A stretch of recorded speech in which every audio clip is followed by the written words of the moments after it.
നമസ്കാരം.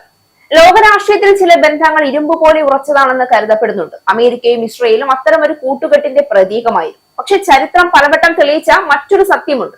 രാജ്യങ്ങൾക്ക് സ്ഥിരം സുഹൃത്തുക്കളില്ല, സ്ഥിരം താല്പര്യങ്ങൾ മാത്രമേ ഉള്ളൂ. ഇന്ന് പശ്ചിമേഷ്യയുടെ ആകാശത്തുയരുന്ന പുതിയ വാർത്തകൾ ആ സത്യത്തെ വീണ്ടും ഓർമ്മിപ്പിക്കുകയാണ്. അമേരിക്കൻ ഉദ്യോഗസ്ഥരെയും ഇറാനുമായി ബന്ധപ്പെട്ട സമാധാന ചർച്ചകളെയും ലക്ഷ്യമിട്ട് ഇസ്രയേൽ ചാരപ്രവർത്തനം നടത്തിയേക്കാമെന്ന ആശങ്ക പെന്റഗണിന്റെ ഭാഗത്ത് നിന്ന് ഉയർന്നുവന്ന റിപ്പോർട്ടുകളാണ് പുറത്തു വന്നിരിക്കുന്നത്. ഈ റിപ്പോർട്ടുകൾ ശരിയാണെങ്കിൽ അത് വെറും രഹസ്യാന്വേഷണ സംഭവം മാത്രമല്ല, അമേരിക്ക ഇസ്രയേൽ ബന്ധത്തിന്റെ അടിത്തറയെ തന്നെ ചോദ്യം ചെയ്യുന്ന പുതിയ സംഭവ വികാസമാണ്. മുതിർന്ന അമേരിക്കൻ ഉദ്യോഗസ്ഥരെ ഇസ്രയേൽ രഹസ്യമായി നിരീക്ഷിക്കുന്നുവെന്ന് അമേരിക്കൻ പ്രതിരോധ ആസ്ഥാനമായ പെന്റഗൺ ആണ് വ്യക്തമാക്കിയത്. ഇസ്രയേൽ നിരീക്ഷണത്തിൽ ആശങ്ക പ്രകടിപ്പിച്ച് പെന്റഗൺ രംഗത്തെത്തുകയും ചെയ്തു. ഇറാൻ വിഷയത്തിൽ പ്രസിഡന്റ് ഡൊണാൾഡ് ട്രംപും ഇസ്രയേൽ പ്രധാനമന്ത്രി ബെഞ്ചമിൻ നെതന്യാഹുവും തമ്മിലുള്ള ഭിന്നത രൂക്ഷമായ സാഹചര്യത്തിലാണ് പുതിയ റിപ്പോർട്ടുകൾ പുറത്തുവരുന്നത്. പെന്റഗണിലെ ഡിഫൻസ് ഇന്റലിജൻസ് ഏജൻസി ഇസ്രയേലിന്റെ രഹസ്യാന്വേഷണ ഭീഷണി നിലവാരം ഏറ്റവും ഉയർന്ന ഘട്ടമായ ക്രിട്ടിക്കൽ എന്ന നിലയിലേക്ക് ഉയർത്തിയിട്ടുണ്ട്. ഇസ്രയേലി രഹസ്യാന്വേഷണ ഏജൻസികൾ വിവരങ്ങൾ ശേഖരിക്കുന്നതിൽ വളരെയധികം അക്രമോത്സുക സ്വഭാവം കാണിക്കുന്നു എന്നാണ് മുതിർന്ന അമേരിക്കൻ ഉദ്യോഗസ്ഥർ തന്നെ വിലയിരുത്തുന്നത്. ഇസ്രയേൽ സന്ദർശിക്കുന്ന അമേരിക്കൻ ഉദ്യോഗസ്ഥരോട് ഇപ്പോൾ അതീവ ജാഗ്രത പാലിക്കണമെന്ന നിർദ്ദേശവും നൽകിയിട്ടുണ്ട്.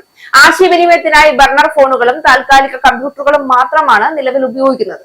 ഹോട്ടൽ മുറികളിലോ മറ്റു സുരക്ഷിതമല്ലാത്ത സ്ഥലങ്ങളിലോ വെച്ച് അതീവ രഹസ്യ സ്വഭാവമുള്ള വിഷയങ്ങൾ ചർച്ച ചെയ്യുന്നത് ഒഴിവാക്കാനും മുതിർന്ന ഉദ്യോഗസ്ഥർക്ക് നിർദ്ദേശമുണ്ട് എന്നാണ് റിപ്പോർട്ടുകൾ. പശ്ചിമേഷ്യയിലെ സംഘർഷങ്ങളെ കുറിച്ചുള്ള ട്രംപ് ഭരണകൂടത്തിന്റെ ആഭ്യന്തര തീരുമാനങ്ങൾ ചോർത്താൻ ഇസ്രയേൽ ശ്രമിക്കുന്നുണ്ടെന്നാണ് US പ്രതിരോധ വകുപ്പിന്റെ നിഗമനം. അതേസമയം ഈ ആരോപണങ്ങളെല്ലാം ഇസ്രയേൽ പൂർണ്ണമായി തള്ളിക്കളഞ്ഞിട്ടുമുണ്ട്. അമേരിക്കൻ ഉദ്യോഗസ്ഥരെ നിരീക്ഷിക്കുന്നു എന്നത് തികച്ചും വ്യാജമായ കാര്യമാണെന്ന് വാഷിംഗ്ടണിലെ ഇസ്രയേൽ എംബസി വക്താവാണ് അറിയിച്ചത്. ഇസ്രയേലിന്റെ രഹസ്യാന്വേഷണ പ്രവർത്തനങ്ങൾ ശത്രു രാജ്യങ്ങൾക്ക് എതിരെ മാത്രമാണെന്നും സഖ്യകക്ഷികൾക്ക് എതിരല്ല എന്നും അവർ വ്യക്തമാക്കി.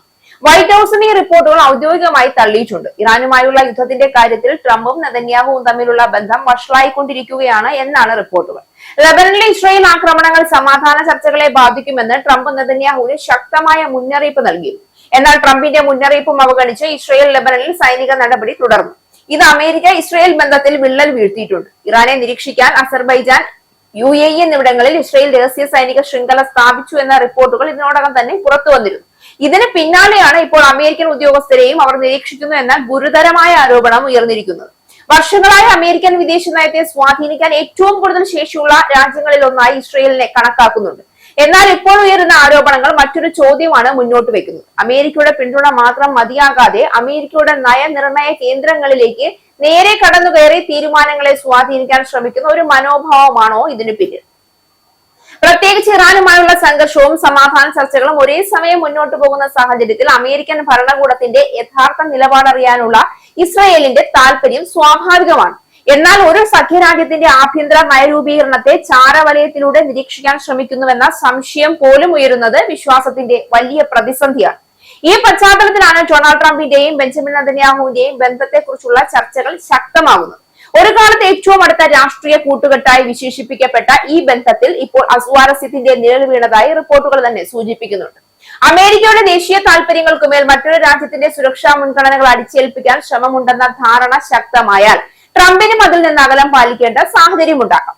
ഇത് വെറും രണ്ട് നേതാക്കളുടെ അഭിപ്രായ വ്യത്യാസമല്ല. അമേരിക്ക ലോകശക്തിയായി സ്വന്തം സ്വാതന്ത്ര്യത്തോടെ തീരുമാനമെടുക്കുമോ അതോ മിഡിൽ ഈസ്റ്റിലെ ഒരു സഖ്യകക്ഷിയുടെ തന്ത്രപരമായ ആശങ്കകൾക്കനുസരിച്ച് നീങ്ങുമോ എന്ന വലിയ ചോദ്യമാണ് ഇവിടെ ഉയരുന്നത്. സമാധാന ചർച്ചകളുടെ മേശപ്പുറത്ത് വാക്കുകൾ കൈമാറുമ്പോൾ മറുവശത്ത് ചാരനോട്ടങ്ങൾ സഞ്ചരിക്കുന്നുവെന്ന സംശയം വളരുകയാണെങ്കിൽ അത് നയതന്ത്രത്തിന്റെ പരാജയമാണ്. ഇന്ന് അമേരിക്കയും ഇസ്രയേലും തമ്മിൽ രൂപപ്പെടുന്ന ഈ അവിശ്വാസത്തിന്റെ വിള്ളൽ നാളെയുടെ പശ്ചിമേഷ്യൻ രാഷ്ട്രീയ ഭൂപടത്തെ മാറ്റിമറിക്കുമോ എന്നതാണ് ലോകം ഉറ്റുനോക്കുന്നത്.